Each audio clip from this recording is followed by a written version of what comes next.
article number 2. Mark, you were telling us about your father and how you were separated from him, and he was trying to liquidate things. Tell us about that. Yeah, so I was still having some hopes that eventually my father will come and we will be together again. But it became an impossible thing because on that river book I mentioned to you before, the Germans were killing everybody they saw trying to cross the river. And I imagine my father maybe he was one of them, I don't know, but I never heard from him and I never saw him again, never. Did he explain to you, though, what was happening with the situation? Did you understand what was going on? Not really, because everything happened so quickly. Nobody realized that Poland was occupied in a couple of weeks, and in those couple of weeks, hundreds of thousands of people were killed already. So, like I said, this was a blitzkrieg. Nobody had even a chance to do anything. Were you aware before all this happened? Excuse me, I'd like to add one thing too, to give you just an idea how chaotic things were. Polish government didn't even have a chance to mobilize me in the army. When the war started 1939, September 1st, normally speaking, I would be in the Polish army, you know. It couldn't happen. Poland was practically wiped off in no time at all. Almost. So. But prior to that, we talked a little bit about the anti-Semitism. Yeah. What did you see, or what were you aware of as far as anti-Semitism before all this happened? Where all this happened? Before all this happened. Before the war? Yes. You were aware of anti-Semitism? Oh, yes. I personally was maybe a little bit fortunate because I didn't personally suffer that much from anti-Semitism. In order to clarify this, I must make some comment on the life in Poland, a brief one.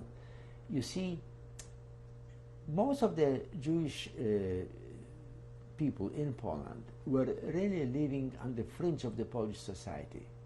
Now, there are reasons for it, just like they are for anything.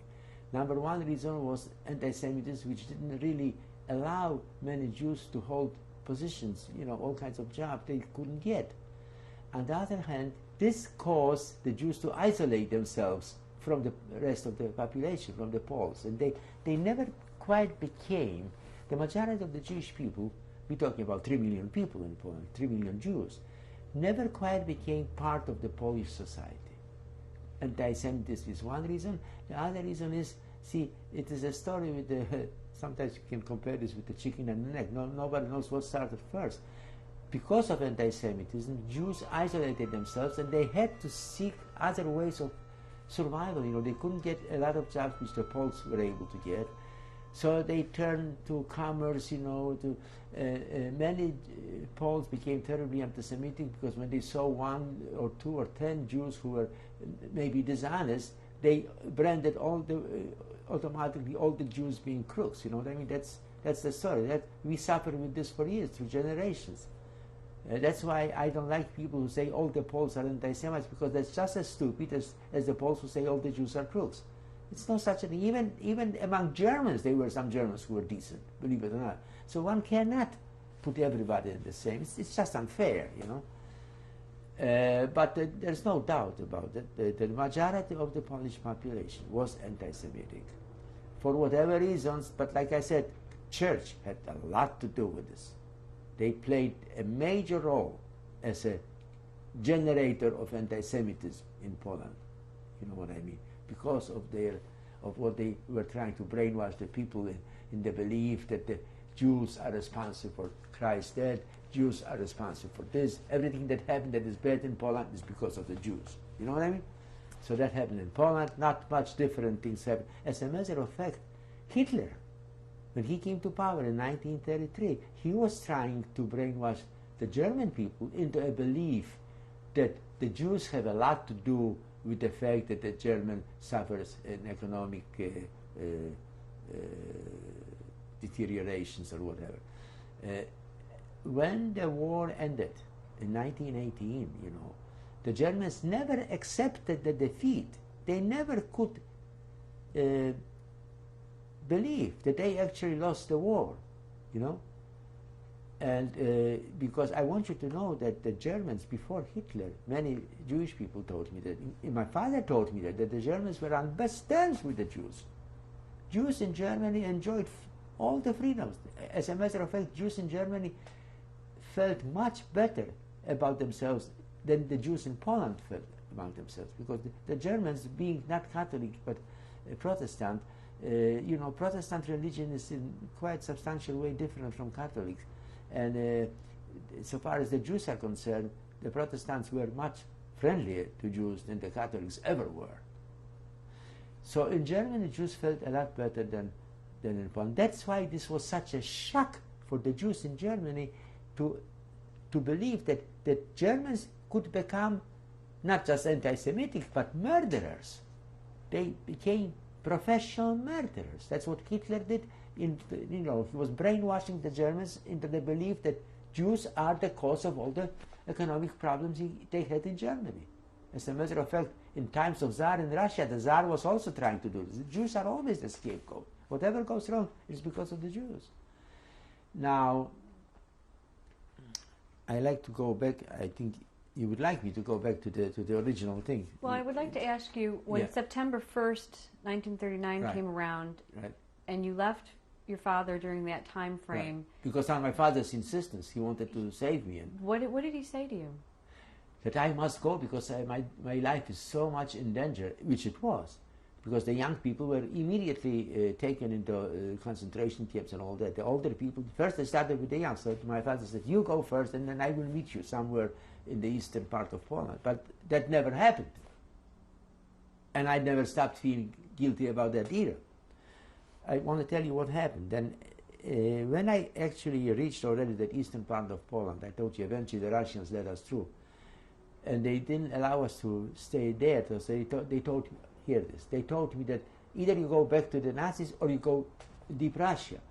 And of course nobody wanted to go to the Nazis back. So they transported us in freight trains to a town called Pienza, which is still European part of Russia, quite a bit away from the border. I mean, there was no danger there, of course, because it was far from the front line from Germany.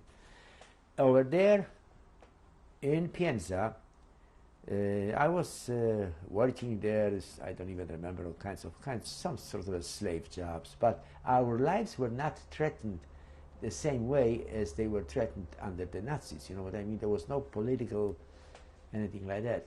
But we were just hungry, and we had to do tasks which even people who are well fed could hardly put up with. What can I tell you? Did you try to keep in touch with your father? Yes, I was. There was no contact, absolutely nothing. Maybe the mail didn't even get through. I don't believe it. Would the Germans care about, enabling one Jew contact another Jew? That was out of the question. Now, that was my time between 1939 and 40. Actually, it's about a year I spent there in Pienza. Then I never gave up on the idea of reaching my father somehow. I said to myself, I have to get out from this part of Russia. Maybe I will find a way going back to Poland. And I found a way to go back to Poland, but not to Warsaw, of course. I wanted to be as close as I possibly could to Warsaw, which is a town, again, in Belarus, Białystok. Why Białystok? Because I had an aunt in Białystok. She was a sister of my mother, who was working in a clinic. What was her name? Her name was Renia, which is in Polish spelling is Renia. She was assisting the doctors there. It was an eye clinic, very famous eye clinic in Białystok, called Pines, P-I-N-E-S. He was a famous ophthalmologist, you know. And he had a little clinic that my aunt was working for him. But when I got back to Białystok, I couldn't find him. There was no clinic, it was all destroyed. And the Russians who occupied Białystok at that time, as I told you, that according to the secret agreement, that part of Poland belonged to Russia. They wouldn't let me live in Białystok. They said, you have to go further east. This is too close to the border. This, And then I wound up in a town called Baranovici. Should I spell it?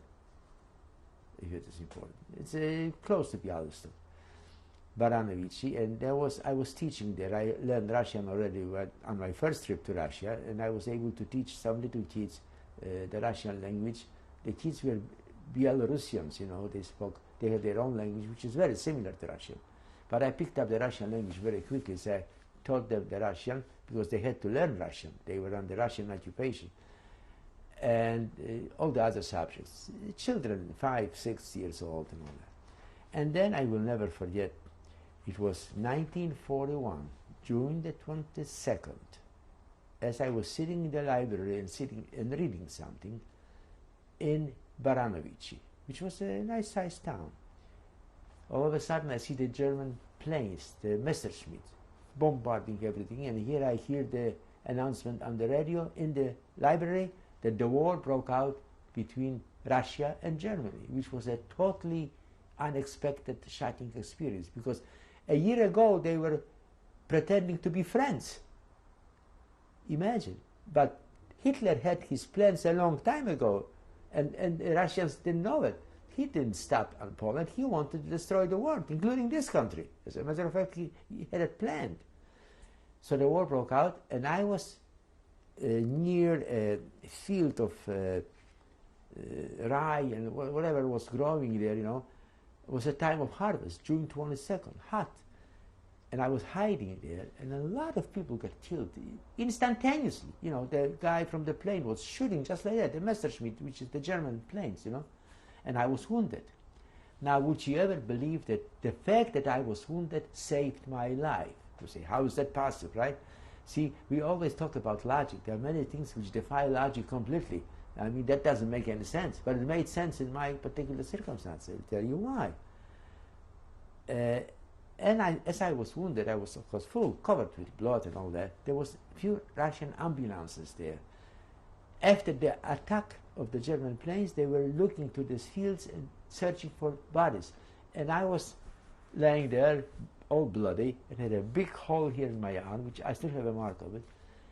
And when they saw this, they took me to their ambulance, and they dressed up the wound, and they put me on a freight train which was going deep in Russia, and I mean deep, and that saved my life. If I weren't wounded, I would be either left there or be killed.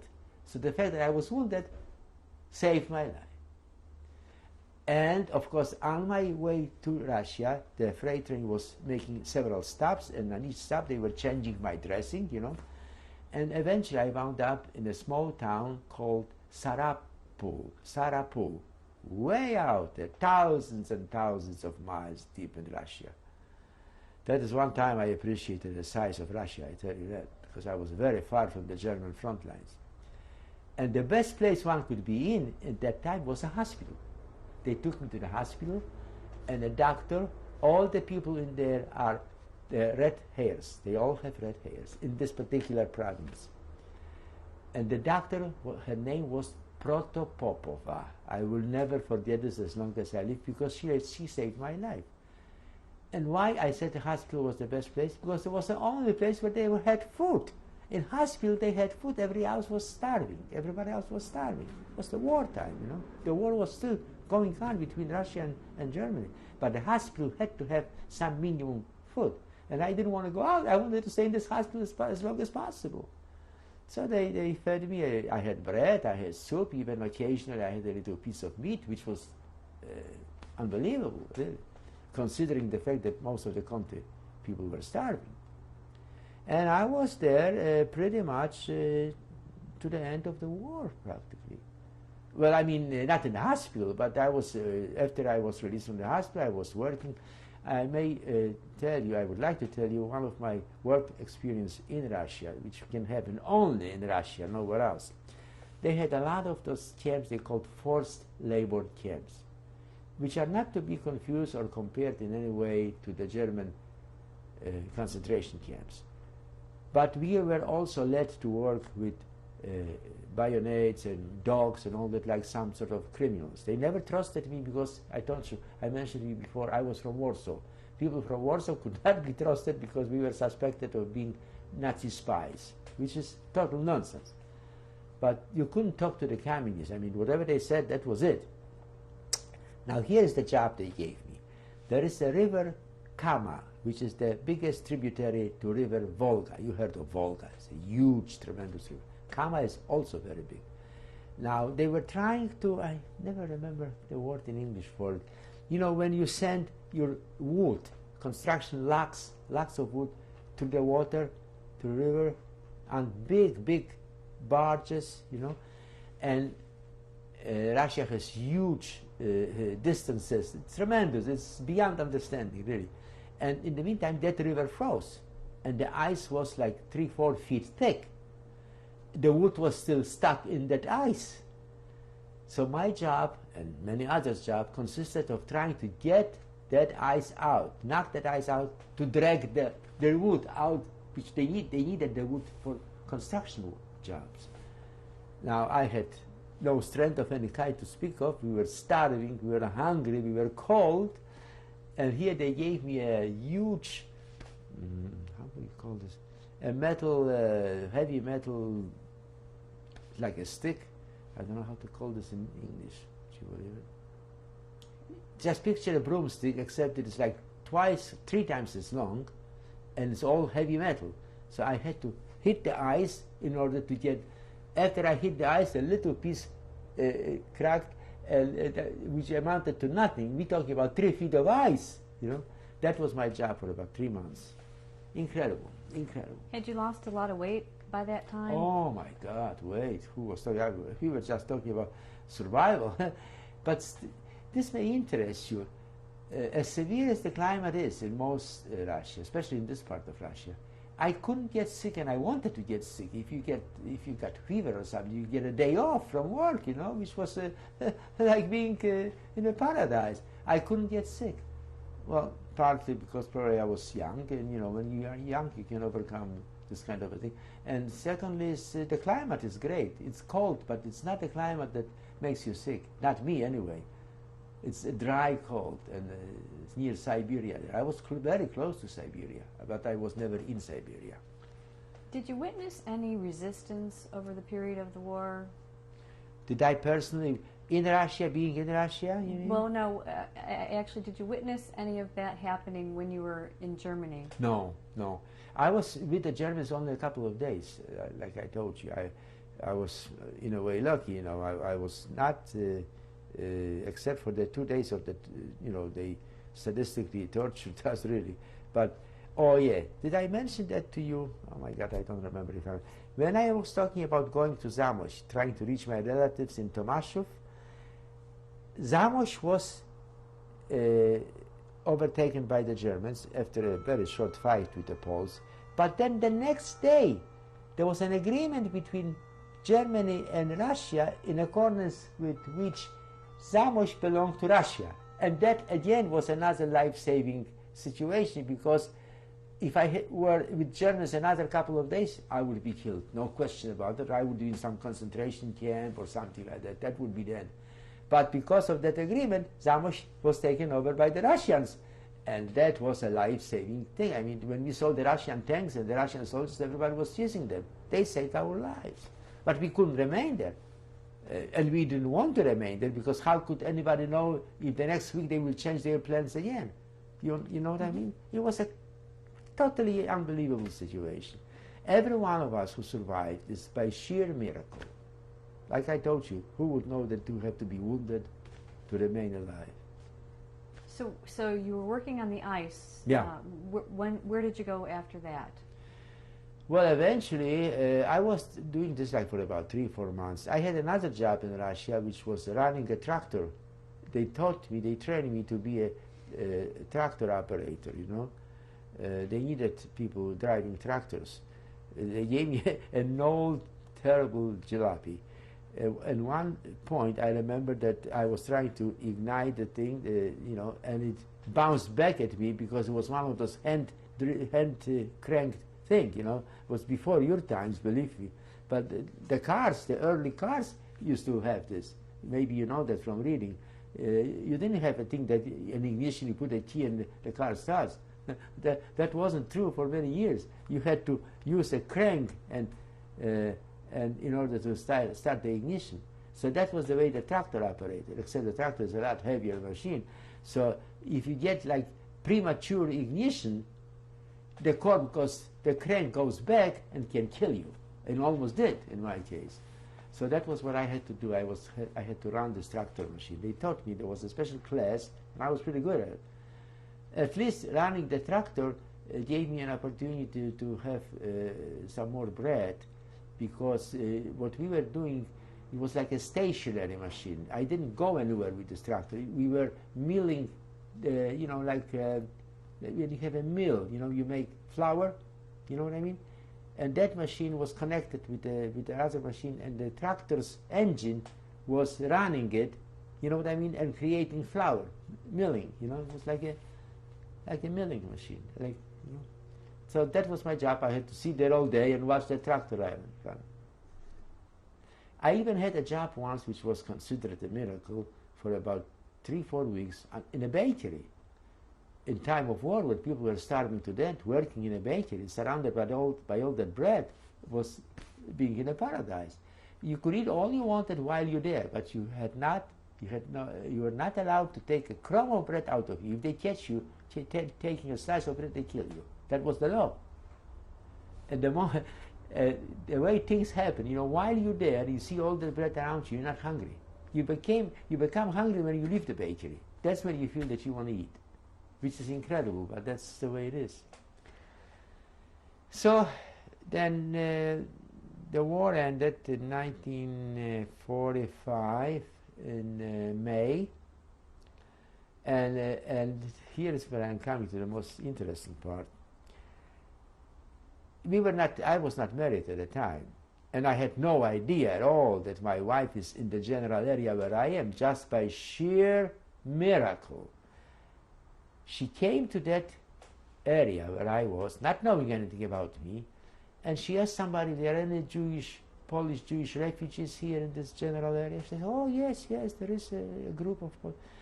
And she met a fellow who was a tailor, and she gave me my name. She said, oh yeah, there is one guy here, this is his name.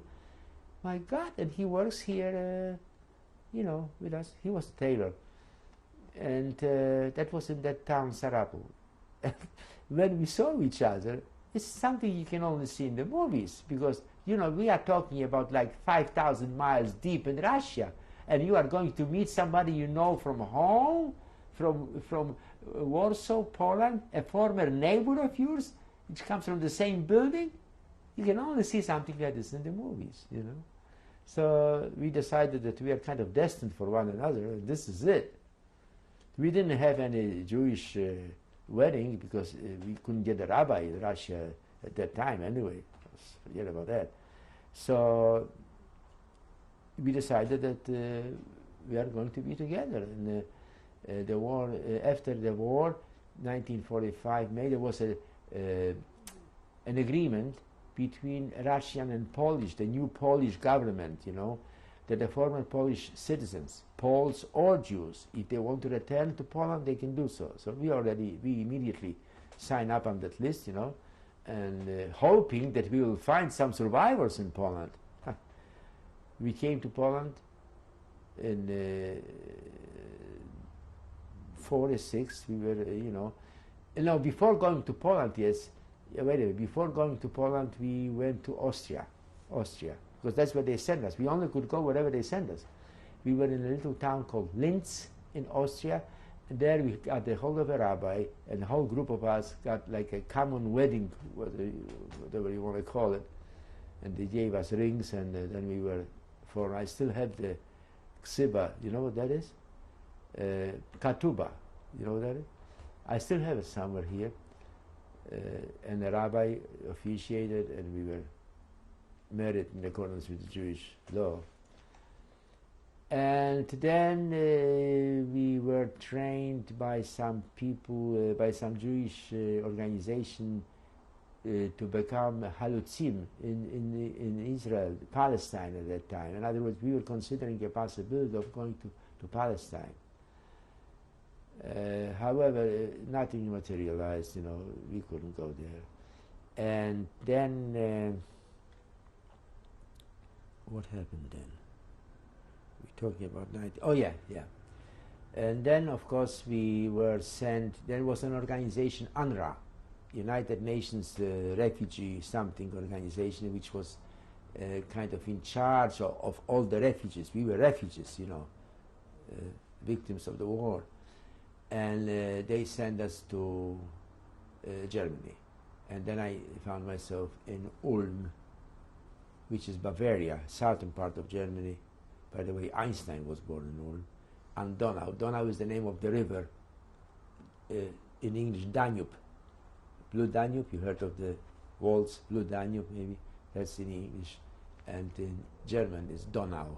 So that town, Ulm, we were in that town living. We were sent to a German barracks, former German army barracks, called Welke Kaserne. If you want me to spell it for you, I can do that. Welke is, that's the name of the barracks, BOELCKE dash Kaserne, which means barracks, KASERNE. Now, it wasn't too bad there. Those are former, you know, the domicile of the German soldiers. And it wasn't too bad, except we were terribly crowded. But we had running water, you know, even it was possible to take a bath there, you know. And so we were there to 46, 47. I was working, by the way, in the employment office. I was an employment officer because a lot of our refugees were employed by the UNRWA. UNRWA was an organization, as I mentioned to you, the International, the United Nations Refugee Organization, was under the American control, and they wanted people to help them. Okay? Just finish what you were saying there? Yeah, and they wanted people to help them to organize employment office, and I was one of them. I was the employment officer. But it was all organized and sponsored by UNRWA. 1946. 47, actually, pretty much until we left for the United States, which was 49. We came